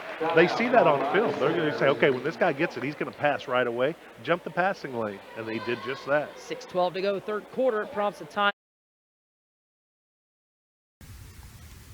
Lynx Clothing and Shoes carries a wide variety of items from name brand clothing and shoes to sports apparel and sporting goods. We offer custom screen printing and embroidery, free gift wrapping, alternations, and layaway. Our hours are Monday through Thursday, 9 to 5:30, Friday 9 to 6, and Saturday 9 to 5. We are conveniently located on the north side of the Salem Square and are a family-owned and operated business. Stop by and see us today. 812-883-4154.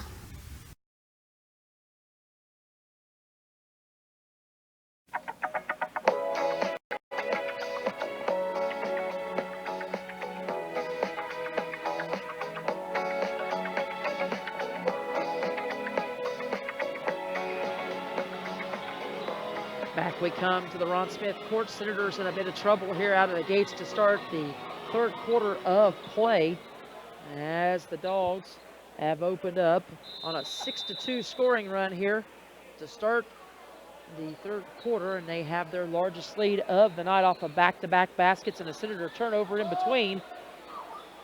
As Duncan King comes out, gets two big shots to go. Harrison will take a rare three. That one long and off the mark, no good. Dogs chance to extend their largest lead of the night, and they may be able to do it on this possession. But first, we'll have a Senator foul, and this one will go on Harrison Sanford, his second, team foul number 1 of the half for either ball club. I think you see a team right now that's playing with some confidence, and you see the team in white is not playing very confidently right now. You know, and sometimes it comes down to that. They're playing nice and easy and smooth, and everything just seems to be a struggle for white. Well, and I told you this at the last break during the commercial that I do not like this brand of basketball, and I especially don't like it without number 2 on the floor.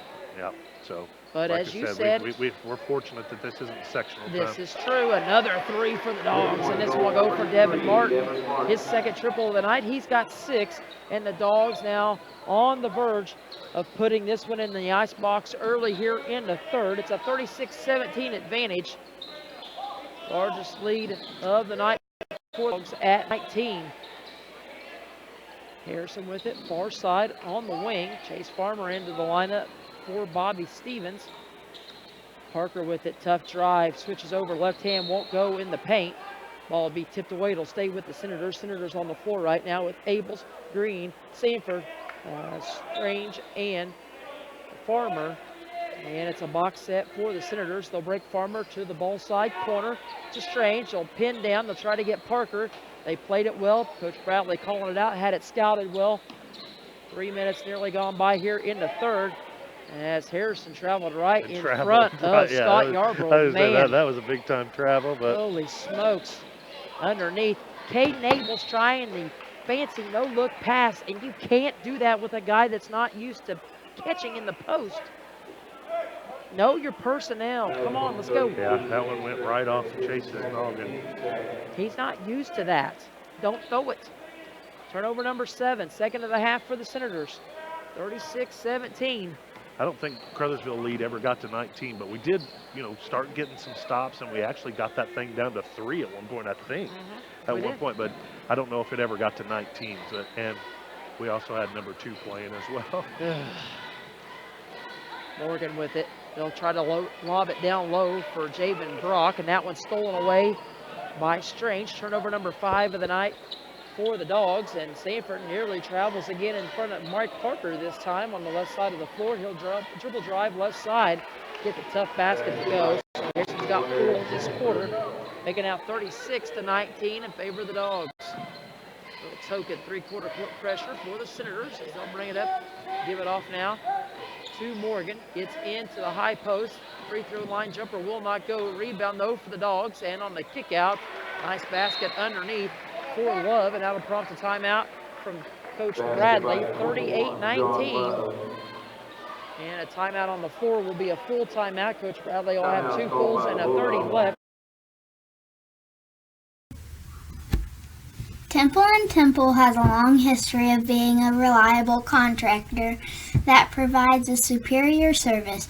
Established in 1948, 2 brothers, Walter Temple and Howard Temple, founded this company with a commitment to quality and a knack for doing that which others couldn't. After being in business for 70 years, Temple & Temple still holds true to the ideals of its founder, providing unique solutions to even the toughest problems. Temple & Temple has found there is no substitute for experience and a tradition of excellent work. Excavating, paving, concrete work, and bridge work are just a few of the categories the company has worked within over the years. No matter what the challenge, Temple and Temple will find the answer for your solution. Back to more third quarter action out of the timeout for Coach Bradley and the Dogs. Halfway home in this third quarter, 38-19. As the Senators are on the struggle bus right now without their floor general, missing the scoring, missing the ability to dish the rock, to penetrate, create traffic. This was a game where we really needed Bobby to play well, and he's taken one shot, missed it, and has a turnover. So that just... Abels misses the floater left side as we race back to the other end. And the Dogs in firm controls. They have the Senators doubled up. With Holden out, we needed everybody to play well, and I'm not too sure that's the case. Martin kicks it out now to Morgan. He'll send it across now, far side to King. He'll skip it back now in the corner. Martin, three, will not go. Ball tipped around. Nice effort by Javen Brock to save the rebound. He hit it back of his head. Looked like as he fell to the floor, he's still grabbing the back of his head. He may be a little worse for wear. And we'll see a substitution here as Brayton Clip, a 5'9" sophomore, will check in for his first minutes of the night. But he will instead. I must have been doing stats. How did we get the ball there? I was looking down at the stat doing, Ball was tipped away, I believe. Okay. So he's like, you weren't real sure either. No, I was watching Brock and then marking the substitution in the book. 38-19. Oh boy. Trying to find Strange. He missed him again coming off of the curl. That's... Yeah. I'm going to have an Orleans foul. Coach, isn't that something they teach you in elementary when you're coming off of a high ball screen to have your head up and look for the seal or the roll? Yes. I was just conferring. 3:02 to play. Senators get it back. And that's nice work by Parker wanting the ball. So the Senators have committed 2 fouls to 1. Foul was on Javen Brock. Last Bulldog foul. That's how you have to work down there in the post and want the ball. I mean, Jake did a nice job finding them, but sometimes Jake doesn't do that. Jake is bigger than Parker, but sometimes he doesn't get down there and really grind and do the work before he receives the ball. Duncan King picks up this next personal for the Dogs.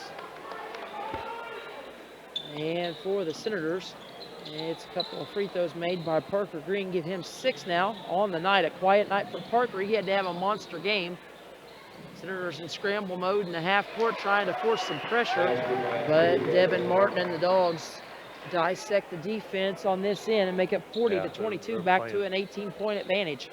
A little quick, like I said, a little quicker, a little freer, a little bit more confidence than the Senators are. Everything's a struggle for the Senators. Parker slings it cross court. Abels thought about a 3. Devin Martin goes to the floor. They tried to feed to Chase in the mid post, and he falls to the floor. Jump ball. It'll go to the Senators. 2:22 to go here in the third. Parker to inbound. It will be a box set for the Senators. Chase on the ball side, block. Screens up for Bobby. It goes in the corner.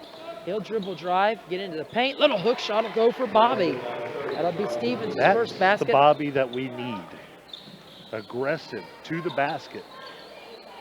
Make it 40-24.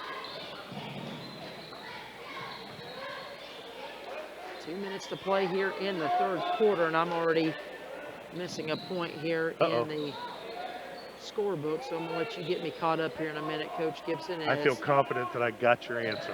Okay, I probably missed a free throw somewhere, it looks like. Mid-feed post action, and it will go to Brock, who had bobbled it away for just a minute underneath. The basket will be waved off. It'll be a travel, and now Scott Yarborough will catch some heat from the Orleans Bulldogs, who, of course, are always inclined to disagree. Minute 40 and counting now. Turnover number 6 of the night for the Dogs. Coach, I've got Parker Green with 2 free throws. Harrison Safer with 2 two-point baskets. Bobby Stevens with a 2-point basket. No. Oh, boy. And a turnover to boot as we go to the other end, and Abels tries to strip it away from Duncan King, and he'll pick up the personal, and that'll Parker be team only foul. has one. It was on a made basket. Okay, it was on, gotcha. Making me break out the correction tape as Caden Abels picks up his first personal of the night. Team foul number 3, as I said, of the half for the Senators. And to the free throw line will go Duncan King, a 65% free throw shooter, but he's 2 of 2 thus far in this one. And a substitution here, as it'll be Javen Brock that checks out. They're now 5 for 5. Didn't you say they were 61% free throw shooters? 65. Oh, 65. Wow, oh, that's not bad. But they're 100% tonight, folks, and they still 100%. He hits both. So 42-24. Knocks them both down. He's got 6 in the quarter, 8 in the ball game, and it is 42-24. And the Senators go back to work on the offensive end. Harrison with it, a little crow hop into the paint, misses the running jumper. And it's Devin Martin that comes out of there with it for the Dogs as he lays it off for Clip, who gives it right back to Martin, and now they'll spread things out 4 corners. And the Dogs will look to dissect the Senators again, possibly on this last possession of the quarter. See how patient they are. 42-24. Martin back out front to Clip. 48 seconds and counting. Love has it out front, nearly lost the handle. Harrison gives chase and forces him to give it up to Martin, who dribble drives in, and he'll kick it out now to Clip. They're really taking him, coach, at his word, because I think they had 2 layups there and they've passed him up. You're going to see a Tom Bradley special here, a little 3-man stack at the elbow. What they'll do is they'll run the back man off of that 3-man stack, try to pop him out, and they'll keep trailing guys off of the back end of that screen. Trying to kill some clock. Looping a guy off the back end of the stack. And now they'll give it up to Martin. Back out top to King. He'll drive in. Contested at the rim and swatted away by Harrison. Save for 2-on-2 break. And Stevens finishes off the window for 2 more. Bobby's got 4 all in this quarter. And that's the way the third quarter will come to a close. A little ray of sunshine, a glimmer of hope for the Senators offensively. But Lynx Clothing and Shoes carries a wide variety of items from name brand clothing and shoes to sports apparel and sporting goods. We offer custom screen printing and embroidery, free gift wrapping, alternations, and layaway. Our hours are Monday through Thursday, 9 to 5:30, Friday, 9 to 6, and Saturday, 9 to 5. We are conveniently located on the north side of the Salem Square. We are a family-owned and operated business. Stop by and see us today. 812-883-4154. Or call 812-883-4681. That's 812-883-4681.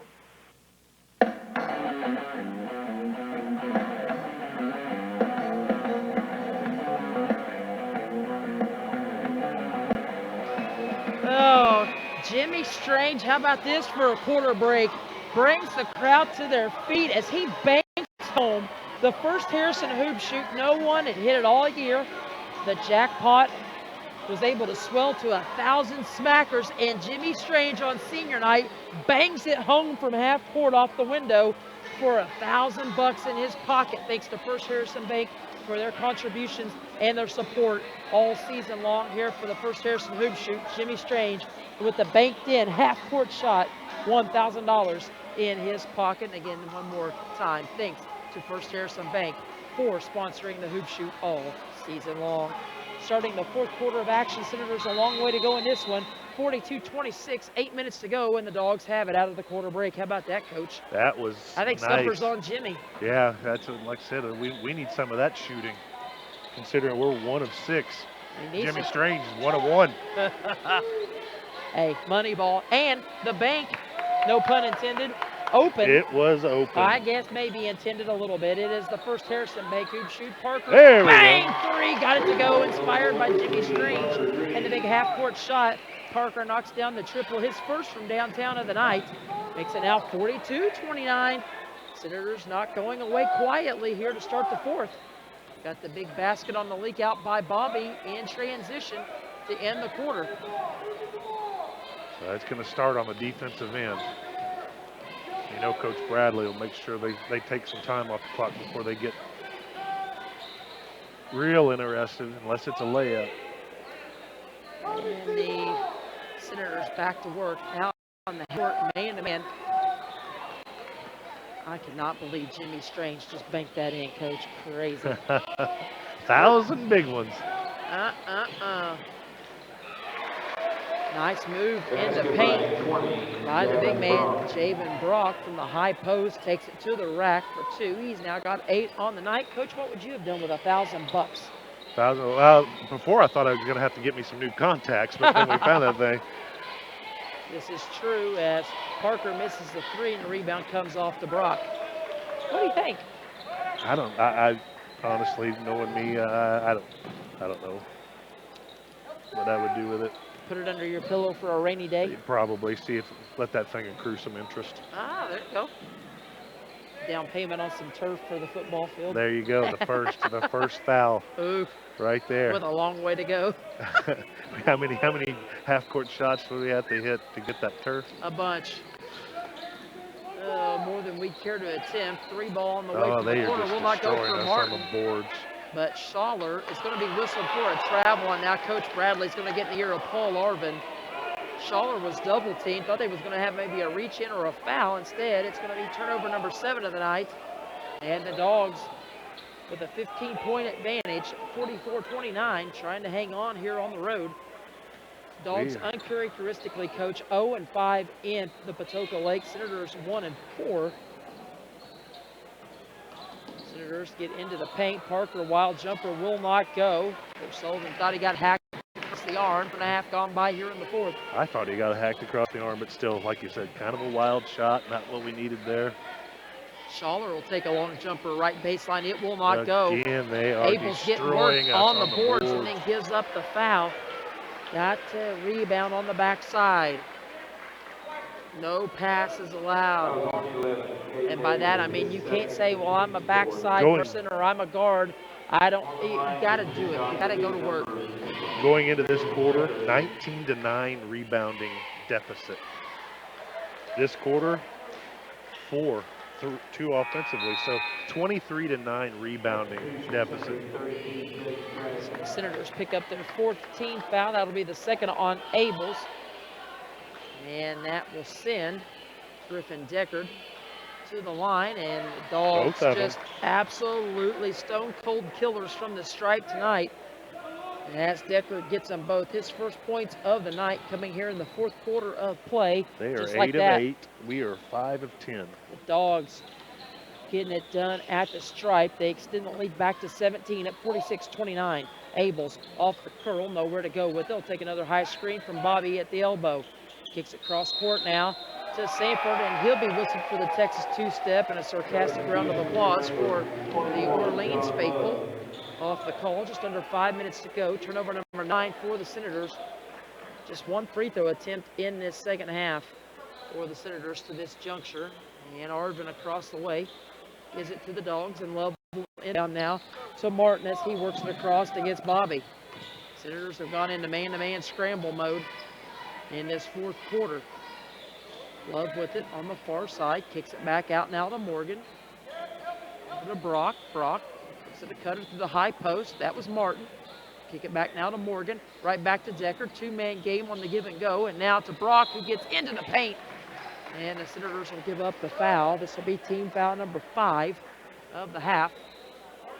And this one will go against Jake Strange. That will be his 3rd personal. Team foul number 5. Javen Brock to the free throw line. 50% shooter on the year. Soaks the first. Imagine that. The Dogs, perfection tonight from the line. Fuego. 9 of 9 as a team. And we put the hex on finally. The first miss of the night for the Dogs. Brock long on that one. Rebound ricochets out of bounds, and it'll go to West Washington. So 47-29. Coach, we had it down to 12 at one juncture, and now it's ballooned back up to 18 at 47-29. Yeah, you almost have to play perfect. The old Kentucky LSU comeback perfect now with 4 minutes to go. Speaking of, they're playing tonight, correct? Is that what you said? This is nice, Coach. Nice segue for the Kitty Cats as Harrison gets into the paint. Gets a little layup to go. Remind me to check the score of that one as well, as we have an opportunity as the Dogs will slow it back down.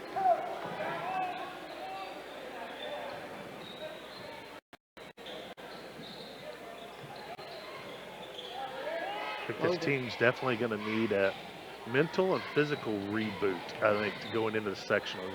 It's just it's been a grind the last month. And underneath, Love on the pump fake, got Harrison up. Harrison avoids contact, forces the miss for Love, and then a rebounding foul on the Dogs.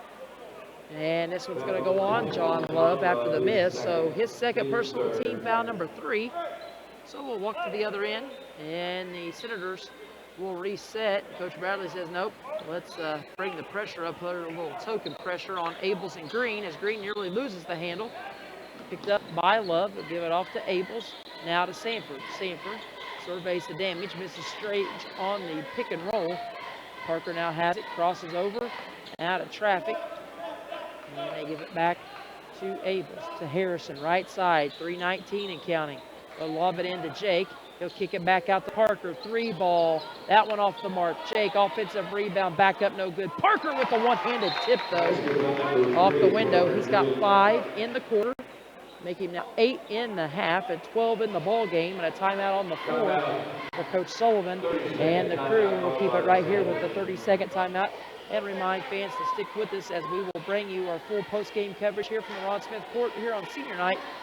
Senators and the Dogs going at it in conference play, but we'll have our full post-game wrap-up, scoring stats, and an interview with Coach Sullivan after this one. Senators actually got a little work done on the boards there, but a long way to go. 47-33 with 3:08. They said this team missing the services of Holden Bousman today. He's been relegated to water and towel boy. That's not where we like it. That's not our favorite position for him. You took the words right out of my mouth, sir. Joey Brackett's just speaking. This is going back a little way, going back to the Kitty Cats. Joey Brackett's has them a number 2 seed. Are they that good? Not only a 2 seed, the highest. I'll be honest, I haven't seen them play since the early season. Not when they only were a kind 2 of seed, trying to Coach, find their way. Yeah, but right now the highest 2 seed, as the Senators come up with the steal. We'll finish that thought here in just a moment. Turnover number 4, the half, 8th of the game for the Dogs, and then an Orleans foul. And at the other end, Mike Carter with the call. This will go on John Love, his 3rd team foul, number 4. So the Senators will reset, but Kentucky right now projected as the highest 2 seed. That would put them as a 2 seed in the South Regional, which would feed out of the Yum Center, by the way. Really? With the likes of Virginia and Wisconsin. So I figured they'd right be now, at Catlanta again. No. They're going to be in the Yum Center if they can make it to the regional semifinals and finals with the Sweet 16 and Elite 8, which I plan on being at the Yum Center if that happens. And now the ball will be lost underneath. Jake tips it off the back of the backboard. Turnover number 10 It's a good of the hustle. ball I game. mean, it was just the way the ball bounced, just trickled off the rim. There's almost a way you could get it without tipping it up and hit the back of the backboard. 2:34 to go. Senators applying some token 3/4 court pressure again. Kind of envious of one of our football sidekicks, Logan Walker, who I told you before we went on tonight. Down there tonight. Him and Liv have basically courtside seats about 5 rows up behind the timekeeper there in Rupp Arena as the Cats take on the Tigers of LSU. So Well, with my beloved Hoosiers struggling, I think nice block by that was Jake a nice underneath. block by Jake. And I Harrison may comes root out for of there with it. Marquette. Well, I'm going back to this 1978, the Marquette situation. Or was that, no, Kentucky 77 was Marquette. I have a foul in transition as Harrison getting some help from the Orleans faithful, who says, well, he carried it and he traveled, but you're allowed to take that step through. Now, not a LeBron-like step through with 3 steps, but they're going to wait and they're going to let him get reset here. So foul is on the Dogs. That is their 5th and the 2nd on Gavin Morgan. I'm amazed at how many officials attend the ball game yet they don't wear stripes or a whistle. We've had a lot of those. They must, their stripes are in the wash, I think. Abels with a 3 on the far side. 6 points for him on 2 triples. 1 in the first and 1 in the fourth quarter now. 47-36. Kind of scratching and clawing. Down to 11. It's kind of like we're at the same point we was at Friday night at Crothersville, though. You're at a 10 or 11, 12-point ball game with just over a minute to go. And Harrison, why are we... You're biting on a pump fake. And Scott Yarborough says he was on his way up, so it'll be Love to the free throw line. Sanford picks up his 2nd personal of the night, team foul number 6. Why are you even biting on a pump fake at this point? I mean, I don't understand the mentality of our guys sometimes, and sometimes I think I want to blame it on youth, but I said I wasn't going to do that anymore this year. We're just not playing smart basketball. You're going to elect to plead the 5th here? No, not playing smart basketball leads to a lot of losses. And we've racked up some losses over the last month and a half. Three-pointer for Parker will go. That's 8 for him now in the quarter alone. 49-39, 10-point ball game. Silver line, we get holding back. Obviously, we go to Henryville on Friday, and then next. Hey, honey, is this your course schedule for the fall? Yep. Let me see here. English, good. Chemistry, trigonometry, excellent. World history, I love world history. Baseball? Wait, baseball? Baseball isn't a course, honey. Well, sure it is, Mom. High school sports are about so much more than winning and losing. They teach lessons that can't be taught in a classroom, like accountability and self-discipline, the value of teamwork. I may not be earning a grade, but I'm learning how to compete later in life. Isn't that what getting a good education is all about? Yes, of course it is. I was just testing you. What can teenagers here in Indiana learn from participating in high school sports? Plenty, as it turns out. That's why they're called education-based athletics. High school sports. There's so much more than just a game. This message presented by the Indiana High School Athletic Association and the Indiana Interscholastic Athletic Administrators Association. Physically and mentally and with our style of play. Obviously, if we were going to play like this, we don't have a shot at winning it. But. And I say that because Crothersville, take nothing away from them, barring the calls made at the end of the ball game, bad or not. It's going to be all 4 lanes here. Turnover number 5 of the half ninth of the game with 62 seconds to play. Substitution as Jake Strange will check in. What I'm saying is this brand of basketball with a scrappy Lutheran team, Crothersville team that played really well. Like I said, take nothing away from them Friday night. And then an Edinburgh team that took it right at us at Edinburgh, right out of Christmas break. With this brand of basketball, we're looking at a game I've been saying it for the last couple of weeks. I mean, this isn't a team that can beat very many teams scoring less than 50. I tell you, we're tired anyway. We're only going to play 6 or 7. I say get out there, press, run it up and down. I'm not saying Coach obviously knows more than I do, but obviously, I mean, I would almost rather draw Lutheran than Crothersville or Edinburgh, because they prefer to get out and run. They said, okay, we're going to beat you by running. I'd rather do that. I mean, because obviously it's shown we're going to be now 1-10 in games that we had scored less than 50 points. That obviously is not our game. Parker rattles both free throws home, so a big quarter for Parker. 10 in this period alone, now 17 in the ball game. 49-41, closest the Senators have been in quite some time, and Bobby's going to give up the foul in front of Coach Bradley at this end. Mike Parker with the call. Foul will go on Bobby, his second. One thing this team, they'll battle you. We battled from, did they get to 20 or 19? Got to 19. 19 I don't know on if it ever got to 20, it, but it got to 19 on one or two occasions. And I now know with- at one time 38-19. Yeah, 49 seconds, we're within 8. But the Dogs hot shooting from the stripe. They finally miss one on the front end of the bonus for Devin Martin, his first attempt of the night. 49-41, but got to go quick. Abel's pump fake, steps back, 3-ball. It will not go. Rebound up to Jake Strange. Couldn't get the and one opportunity, but he'll go to the foul line, so a chance to score with the clock stopped. Forces Tom Bradley to pick up the water bottle and guzzle a little H2O to wet the whistle. Still have a word with his guys. And Jabin Brock picks up the personal, his third, team foul number 7. Both teams now with 7 personals in the bonus. Jake to the free throw line. First one is up, ain't good. Jake went scoreless in the second half up to this juncture after 6 in the first half, but he struggled from the stripe. By the way, Greg White sends me a message that says Maryland beats Purdue tonight 70-56, so maybe that'll cheer up you local IU fans as Strange knocks them both down. Nah, maybe some, not me. I kind of like Purdue, so I'm one of those rare, having 2 Purdue graduates in my family, I'm a rare IU and Purdue lover. I wouldn't say I love. Temple & Temple has a long history of being a reliable contractor that provides a superior service.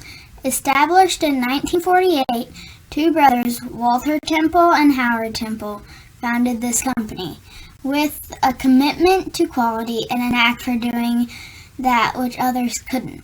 After being in business for 70 years, Temple & Temple still holds true to the ideals of its founder, providing unique solutions to even the toughest problems.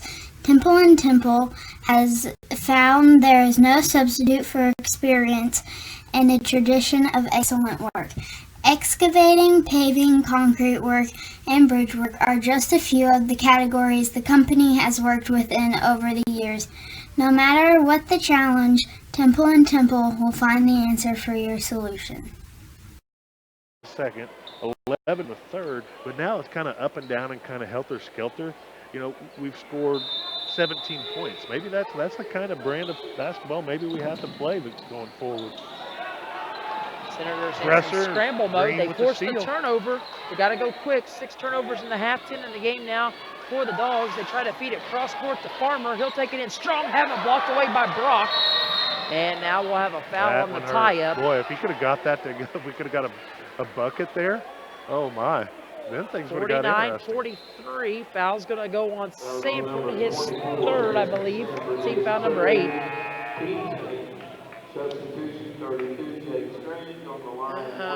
How indicative, though, of our season not to be able to get something like that to go. 1 and bonus for Devin Martin. Short on the front end of the first trip. Knocks that one home, so we'll get one more, make it now 50-43.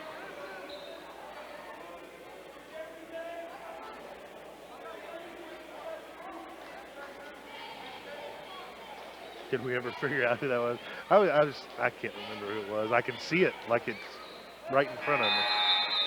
But was that the same game? Was that the one where he hit the shot? Boy, oh, I Coach, thought that was 2 different games. I say something about IU fans that like Purdue, and you just open up the wound and start dumping in the salt, man. Ago. That's okay. Second free throw was made by Martin. He's won a couple titles since then. Sometimes those things get marred, though, by bad memories, Coach. Steal for Abel off the miss, and the rebound, and the 3 will go for Parker Green. And the Senators not going away, trying to battle back. It's 51-46, but 2.8 on the clock. It's a 30-second timeout. That's all that Coach Sullivan had left in the tank. So too little too late here tonight, but hopefully you can go back and pick out some things to dissect from the second half at least. Those silver linings are few and far in between, Coach. Yeah, they are. That's like I said, especially when you're getting down this close to tournament times. You don't want moral victories, you want victories. So, but again, coming up Friday, we get Holden back. Hopefully, that makes a difference. Henryville, very tough place to play. always a scrappy defensive team, at least the times that I've seen them. You know, their record isn't super awesome either, but they've played a really good schedule, and again, they played a lot of real, like Coach Sullivan said at the pregame of this one, they played a lot of really good teams really close, so it'll be another tough test for the Senators. Senators in scramble mode. They get the steal, and Harrison misses the basket as it rims in and out.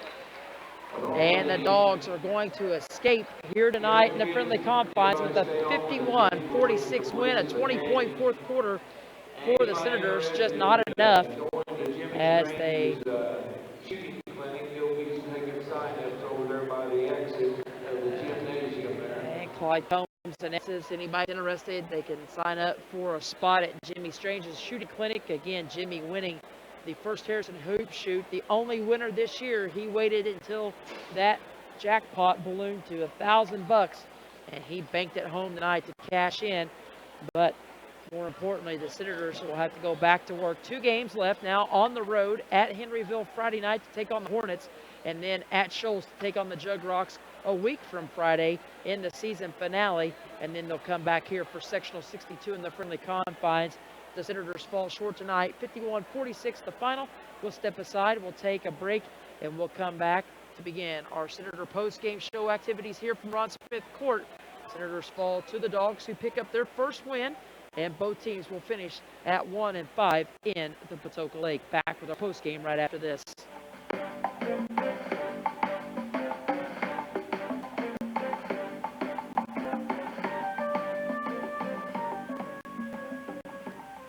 For 80 years, Eddie Gilstrap Motors in Salem has made thousands of both car and truck shoppers, car and truck buyers. And that commitment to customer sales and service continues to pay off. It's more than low prices and incentives and service after the sale. You've been hearing that for the second year in a row, they've been awarded the 2017 Ford President's Award. I mean, to win something that only 340 Ford dealerships across the country out of over 5,000, well, that's pretty special, wouldn't you say? The President's Award is based upon achieving the highest level of customer sales, service satisfaction, and overall experience. And credit not only goes to manager Steve Motzinger and his entire staff, but to you, the buying public. If you've already purchased a new or pre-owned Ford, car, truck, or SUV from Eddie Gilstrap Motors, you already know what we mean. Congratulations from everyone at WSLM Radio. Eddie Gilstrap Motors, your #1 choice. On the web at EddieGilstrapMotorsINC.com. We're here at McDonald's Gymnasium for tonight's game. It's time to introduce the starting lineup, and the crowd is on their feet, and they're going wild. And here comes the new players.